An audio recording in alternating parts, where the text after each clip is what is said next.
Hi everyone, welcome to RKM study centre. आज के इस क्लास में हम डिस्कस करने वाले हैं समास टॉपिक से related 50 plus most important MCQ प्रश्न के बारे में। एंड अगर आपके एग्जाम में इस टॉपिक से कोई सवाल आता है तो यहाँ से बाहर आपको कोई भी सवाल देखने को नहीं मिलेगा। इसी कारण एग्जाम के दृष्टिकोण से ये क्लास आपके लिए बहुत बहुत इम्पॉर्टेंट है एंड इस क्लास को आप लास्ट तक जरूर देखिएगा। एंड एक बात हम आपको बता दें कि अगर आपने समास का थ्योरी वाला क्लास नहीं देखा है तो सबसे पहले जाकर उस क्लास को देख लीजिएगा, उसके बाद इस क्लास को देखिएगा। सभी प्रश्न को सॉल्व करने में आपको यहाँ पे बहुत बहुत मज़ा आने वाला है। ठीक है, तो चलिए आगे बढ़ते हैं, वन बाय वन सभी सवाल को देखते हैं। पहला है आपका, दो अथवा दो से अधिक शब्दों से मिलकर बने हुए नए सार्थक शब्द को क्या कहते हैं? तो हम लोग क्या कहेंगे? समास। वही वाला यहाँ पे आपका शब्द ना देकर वर्ण लिखा होता तो यहाँ पे क्या होता है कि वर्णों के मिलन से यहाँ पे संधि का निर्माण होता है, लेकिन जहाँ पे शब्द मिलेगा वहाँ पे होगा समास। ठीक है, संधि वाला क्लास में हम आपको इस चीज को डिटेल में बताएंगे। अगला सवाल है आपका, समास का शाब्दिक अर्थ क्या होता है? तो समास का शाब्दिक अर्थ क्या होता है? संक्षिप्तीकरण, यानी कि संक्षेप यहाँ पे आपका सही हो जाएगा। नेक्स्ट है आपका, निम्नांकित में से कौन सा पद अव्ययी भाव समास है? अव्ययी भाव समास यानी कि वैसा समास जिसका पूर्व पद प्रधान होता है एंड आपका पहला जो पद होता है वो अव्ययी होता है, यानी कि ये प्रतिदिन यहाँ पे आपका सही जवाब हो जाएगा। अगला है आपका, जिस समास में उत्तर पद प्रधान होने के साथ ही साथ पूर्व पद तथा उत्तर पद में विशेषण विशेष्य का संबंध भी होता है उसे कौन सा समास कहते हैं? तो देखिए, वैसा समास जहाँ पे आपका विशेष्य की विशेषता बताई जाए उसे हम लोग कर्मधारय समास कहते हैं। जैसे कि नील कमल, यानी कि कमल नीला है, कमल की विशेषता बताई जा रही है कि वो नीला है, तो यहाँ पे आपका हो जाएगा कर्मधारय समास। ठीक है, अगला प्रश्न है आपका, निम्नलिखित में से कर्मधारय समास किसमें है? तो देखिए, अभी जस्ट मैंने आपको बताया कि कर्मधारय समास में विशेषता बताई जाती है किसी की। तो देखिए, ऑप्शन से देखते हैं, चक्रपाणी, यानी कि जिसके पानी में चक्र है, यानी कि जिसके हाथ में चक्र है, तो किसको कहते हैं? विष्णु जी को। एंड वैसा समास जहाँ पे दोनों पद प्रधान ना होकर किसी तीसरा पद की प्रधानता होती है, किसी तीसरे पद के बारे में इशारा किया जाता है, संकेत किया जाता है, उसको हम लोग कहते हैं बहुव्रीहि समास, यानी कि यहाँ पे क्या हो जाएगा आपका? बहुव्रीहि समास। नीलोत्पलम, इसका अगर संधि समास विग्रह किया जाए तो हो जाएगा नीलम उत्पलम, यानी कि नीला कमल। ठीक है, अब देखिए, कमल जो है वो यहाँ पे क्या है? नीला कलर है, कमल की विशेषता बताई जा रही है। एंड कर्मधारय समास में यही गुण होता है कि किसी चीज का यहाँ पे विशेषता बताया जाता है, तो ये आपका हो जाएगा कर्मधारय समास। चतुर्युगम, यानी कि यहाँ पे देख सकते हैं पहला जो पद है वो है संख्यावाचक, तो कह सकते हैं कि संख्यावाचक समास किसको कहते हैं? द्विगु समास को। ठीक है, माता पिता दोनों पद प्रधान है, यानी कि ये आपका हो जाएगा द्वंद्व समास। एंड बीच में आपका योजक चिन्ह है, तो जाहिर सी बात आपका ये कहाँ पे होता है? द्वंद्व समास में देखने को मिलता है। नेक्स्ट देखते हैं, जिस समास के दोनों पद अप्रधान है। देखिए, दोनों पद अप्रधान है, वहां पर कौन सा समास होता है? तो जहां पे दोनों पद अप्रधान होता है, किसी तीसरे पद की ओर संकेत किया जाता है, तो वहां पे होता है बहुव्रीहि समास। ये वाला आपका यहाँ पे सही हो जाएगा। जैसे कि अभी आपने चक्रपाणी में देखा। जितेंद्रिय, यानी कि इंद्रियों को जीतने वाला, तो यहाँ पे किसको कहा जाता है? भगवान इंद्र को कहा जाता है। एंड यहाँ पे किसी तीसरे पद की बारे में संकेत किया जा रहा है, तो यहाँ पे हो जाएगा बहुव्रीहि समास। ठीक है, नेक्स्ट है आपका देवासुर, यानी कि देव और असुर। देव और असुर के बारे में बात कही जा रही है। एंड यहाँ पे दोनों जो है वो मुख्य पद है, तो यहाँ पे आपका कौन सा समास हो जाएगा? द्वंद्व समास यहाँ पे आपका सही जवाब हो जाएगा। ठीक है, द्वंद्व समास। अगला सवाल है आपका, देशांतर में कौन सा समास है? तो देखिए, अगर इसका समास विग्रह किया जाए तो होगा आपका देश से अंतर। ठीक है, देश से अंतर। तो यहाँ पे क्या हो रहा है कि कारक विभक्ति चिन्ह आ गया है। एंड कौन सा समास में आपका कारक विभक्ति चिन्ह देखने को मिलता है? तो तत्पुरुष समास में, तो ये आपका यहाँ पे सही हो जाएगा। कर्मधारय समास में विशेषता बताई जाती है जो कि सवाल में नहीं है। द्विगु समास में आपका संख्यावाचक होता है जो कि सवाल में नहीं है। बहुव्रीहि समास में किसी तीसरे की प्रधानता के बारे में बात कही जाती है जो कि सवाल में नहीं है, यानी कि ऑप्शन सी यहाँ पे बिल्कुल सही जवाब हो जाएगा। अगला सवाल है आपका, दीनानाथ में कौन सा समास है? देखिए दीनानाथ यानी कि अगर इसका समास विग्रह किया जाए तो होगा दीनों का नाथ। ठीक है, दीनों का नाथ। तो यहाँ पे क्या देखने को मिला कि कारक विभक्ति चिन्ह है। कारक विभक्ति चिन्ह किस में होता है?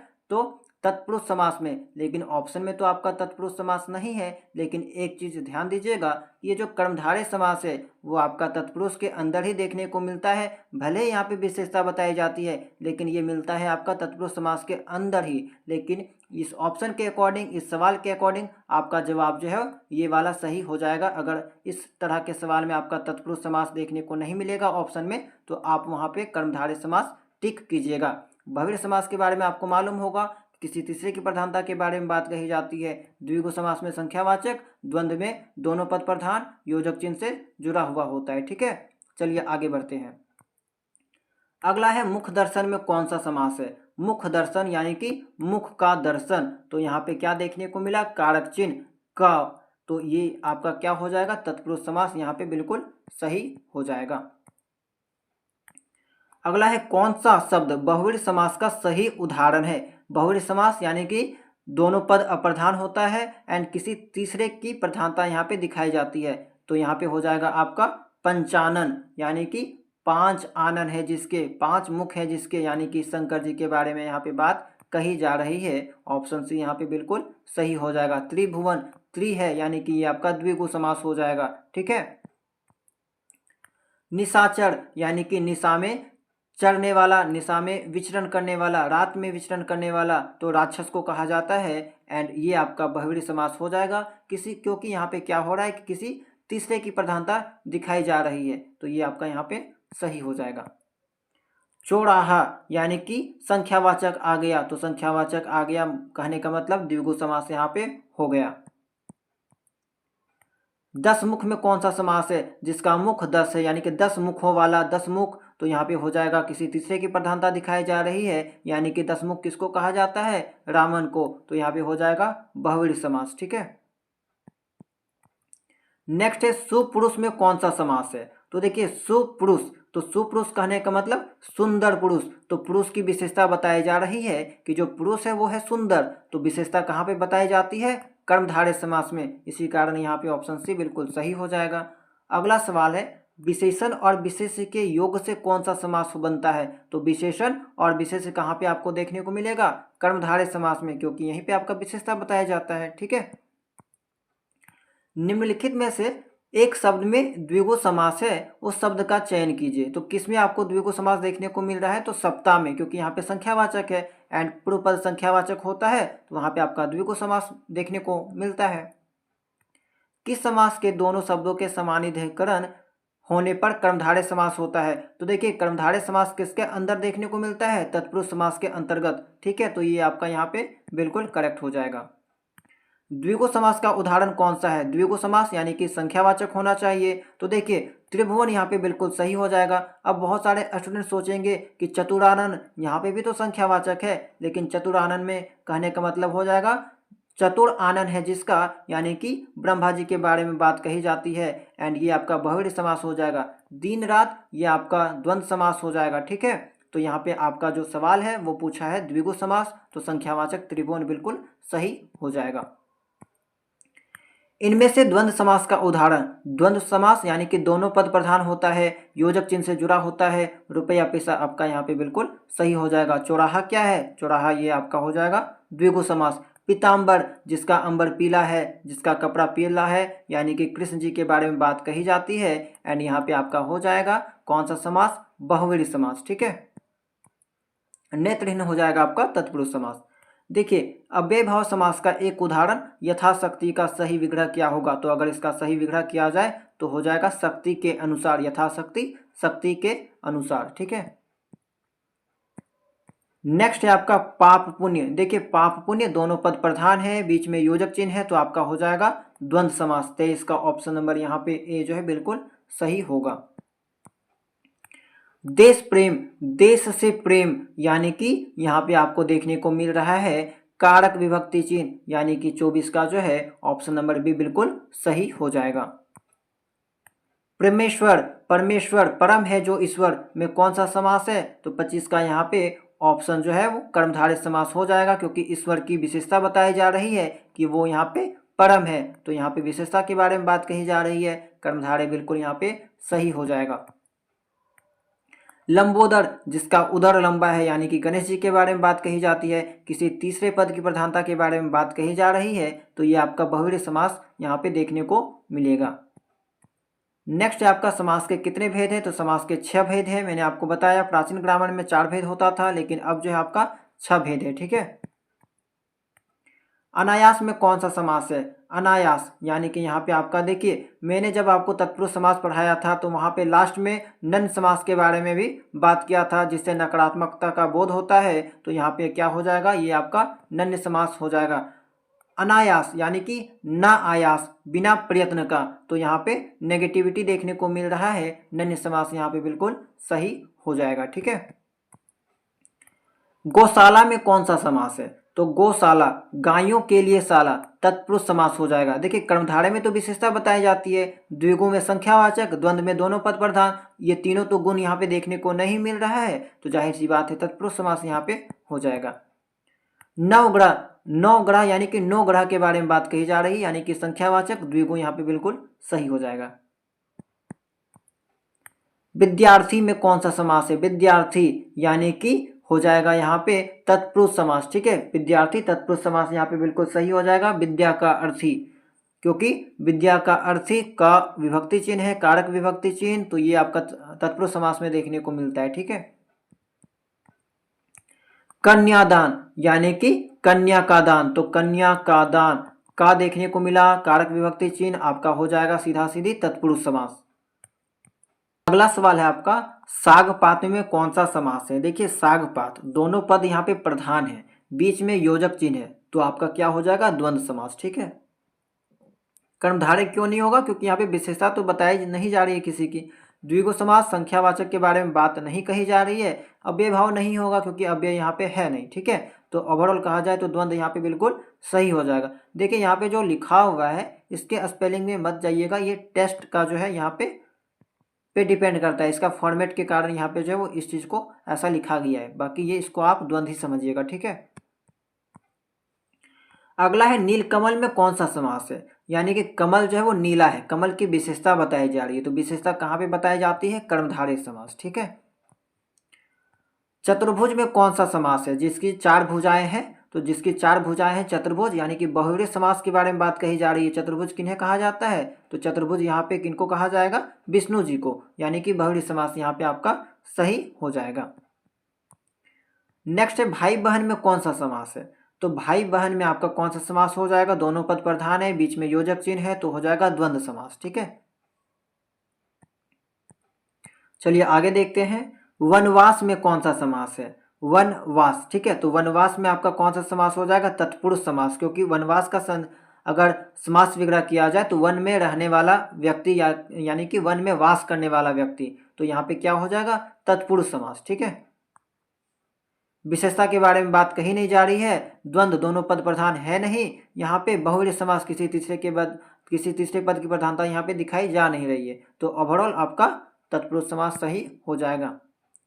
पंचवटी, पंचवटी में कौन सा समास है? तो 5 वटों का समूह, यानी कि द्विगु समास, संख्या के बारे में बात कही जा रही है, तो द्विगु समास यहाँ पे सही हो जाएगा। पीताम्बर में कौन सा समास है? पीला है जिसका अंबर, यानी कि कृष्ण जी के बारे में बात कही जाती है, किसी तीसरे पद की प्रधानता के बारे में बात कही जाती है, तो इसी कारण से बहुव्रीहि समास यहाँ पे सही हो जाएगा। आगे है नरोत्तम, यानी कि नरों में उत्तम, तो यहाँ पे क्या हो रहा है? तत्पुरुष समास, नरों में उत्तम में कारक चिन्ह, तत्पुरुष समास यहाँ पे बिल्कुल सही हो जाएगा, ठीक है। अगला है आजन्म, यानी कि जन्म पर्यंत, जीवन भर कह सकते हैं, शब्द डैश का उदाहरण है, तो यहाँ पे देख सकते हैं आजन्म जो है यहाँ पे अव्यय देखने को मिल रहा है, आ, ठीक है, आ प्लस जन्म, तो अव्यय देखने को मिल रहा है, तो 41 का यहाँ पे हो जाएगा अव्यय भाव समास। नेक्स्ट है युधिष्ठिर, यानी कि युद्ध में स्थिर रहने वाला, एंड किसके बारे में बात कही जा रही है? युधिष्ठिर के बारे में, किसी तीसरे की प्रधानता के बारे में बात कही जाती है, तो 42 का यहाँ पे हो जाएगा बहुव्रीहि समास, ठीक है। नेक्स्ट है आपका गगनचुंबी, गगन को चुंबने वाला, तो यहाँ पे गगन को चूमने वाला के बारे में बात कही जा रही है, तो ये आपका हो जाएगा तत्पुरुष समास, क्योंकि गगन को यहाँ पे कारक विभक्ति चिन्ह देखने को मिल रही है। अव्यय तो यहाँ पे है नहीं, किसी के विशेषता के बारे में बताया जा नहीं रहा है, किसी तीसरे की प्रधानता यहाँ पे देखने को मिल नहीं रही है, तो आपका एक ही ऑप्शन बच गया, तत्पुरुष यहाँ पे सही हो जाएगा। तो समास में एक चीज आप कर सकते हैं कि अगर समझ में नहीं आ रहा है तो ऑप्शन को हटाना स्टार्ट कीजिए, ऑप्शन को एलिमिनेट करके सॉल्व कीजिए, जैसे कि यहाँ पे मैंने आपका सॉल्व किया, ठीक है। तो ऐसा भी आप कर सकते हैं। धक्का मुक्की, दोनों पद प्रधान है, बीच में योजक चिन्ह है, तो आपका द्वंद्व समास बिल्कुल सही होगा। त्रिफला, पहला पद संख्यावाचक है, संख्यावाचक किसका होता है? द्विगु का, तो द्विगु यहाँ पे करेक्ट हो जाएगा। तन मन धन, देखिए सारा पद प्रधान है, सभी पदों के मध्य में आपको योजक चिन्ह देखने को मिल रहा है, तो ऐसा कहाँ पे होता है? द्वंद्व समास में, तो यहाँ पे 46 का द्वंद्व सही हो जाएगा। चक्र पानी, जिसके पानी में चक्र है, जिसके हाथ में चक्र है, कृष्ण जी के बारे में बात कही जाती है, तो बहुव्रीहि समास हो जाएगा, किसी तीसरे पद की प्रधानता यहाँ पे देखने को मिल रही है। अगला है पाप पुण्य, देखिए पाप पुण्य दोनों पद प्रधान है, बीच में योजक चिन्ह है, द्वंद्व समास यहाँ पे बिल्कुल सही, ऑप्शन नंबर बी करेक्ट हो जाएगा। पंचवटी, ये वाला शायद पहले मैंने सॉल्व करके बताया, पंचवटी 5 वटों का समूह, तो यहाँ पे आपका द्विगु समास हो जाएगा, संख्यावाचक देखने को मिल रहा है। मृग नयनी, देखिए नयन जो है, आंख जो है वो मृग के समान है, तो नयन की यहाँ पे विशेषता बताई जा रही है, आंख की विशेषता बताई जा रही है कि वो मृग के समान है, ठीक है। तो देखिए 50 का यहाँ पे क्या हो जाएगा? सी, कर्मधारय समास, ठीक है, ये ऑप्शन उल्टा हो गया है, तो ये वाला आपका कर्मधारय समास बिल्कुल सही होगा, क्योंकि यहाँ पे विशेषता बताई जा रही है। चलिए नेक्स्ट देखते हैं। दाल रोटी किस प्रकार का समास है? दाल रोटी, दोनों पद प्रधान है, बीच में योजक चिन्ह है, द्वंद्व समास करेक्ट। नेक्स्ट है आपका आजीवन किस प्रकार का समास है? तो आजीवन यानी कि जीवन भर, तो यहाँ पे क्या हो जाएगा? आपका अव्यय भाव समास, ठीक है, आ लगा है, आ प्लस जीवन, तो यहाँ पे अव्यय जुड़ा हुआ है, अव्यय भाव समास सही हो जाएगा। ये रहा आपका आज के क्लास का लास्ट सवाल, एंड इसका जवाब आपको कमेंट बॉक्स में बताना है। तो आज का क्लास कैसा रहा कमेंट सेक्शन में ज़रूर बताइएगा। अगर आपने थ्योरी का क्लास देख लिया है एंड इसका आज एमसीक्यू वाला क्लास देख लिए हैं, तो आपको दोबारा जो है समास चैप्टर पढ़ने की आवश्यकता नहीं है, ठीक है। सभी चीज़ें मैंने आपको यहाँ पे बता दी, ठीक है। तो कमेंट में आप लोग ज़रूर बताइएगा कि कैसा रहा आपका आज का क्लास, एंड इसका आंसर जो है आप लोग कमेंट बॉक्स में ज़रूर दीजिएगा। चैनल में अगर आप लोग नए होंगे तो चैनल को सब्सक्राइब कर लीजिएगा, टेलीग्राम चैनल से आप लोग ज्वाइन कर सकते हैं। तो चलिए मिलते हैं हम लोग नेक्स्ट क्लास में नए टॉपिक के साथ।